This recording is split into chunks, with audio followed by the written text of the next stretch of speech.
I am a 19-year-old male, and this happened many years ago when I was very young. To give you an idea of the layout of our house back then, the living room has multiple windows that directly look out onto the back garden. There's a big gate in our driveway to stop anyone from getting in. Next to the living room is the kitchen, which also has more windows, but also the back door. This will be relevant to the story. So my mother was completing the household chores as she does one day. I was sitting in the living room watching television on the sofa with my back to the living room windows. All of a sudden, I saw a figure reflecting off of the picture frame hanging on the wall opposite the window. I asked my mom if my dad was back from work, to which she said no. I'll never ever forget the look of horror on her face when I told her that yes, he was. He's in the garden. She looked outside the window and almost had a heart attack when she saw a scruffy looking but fairly built man outside the living room window. This didn't seem to faze him at all though. He psychotically smiled at my mother through the glass, and my mom asked him what he was doing on our property. He said nothing, with the same sadistic smirk on his face. She said that she was going to call the police, and what he said is one of the scariest things I've ever heard. He screamed at my mother through the glass that if she even got her phone out, that he would break the glass. She did not know what to do. She paused and tried to rapidly think of what to do next, how to keep us both safe.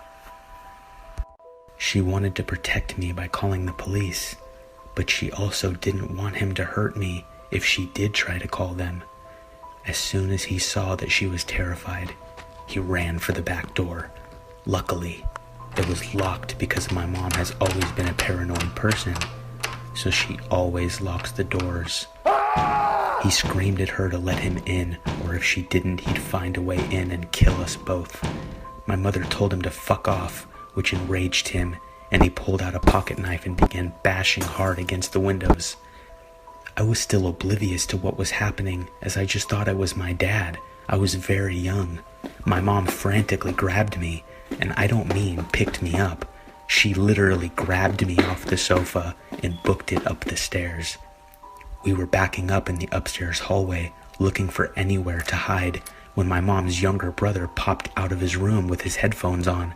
My mom didn't even realize he was home, and he clearly didn't hear the commotion downstairs because of his headphones. My uncle was 25 at the time and was really well built. He's intimidated a lot of people. My mom cried and told him that there's a guy who's trying to break in. While she's telling him this, that creepy lunatic screamed from downstairs that he was in the house.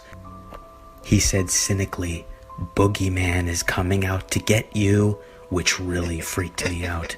It freaked me out so much that I actually remember that to this day. Anyway, since the guy didn't know my uncle was home, he kept yelling and telling us to come out and that it wouldn't be painful. My uncle told us to lock ourselves in the bathroom and call the police.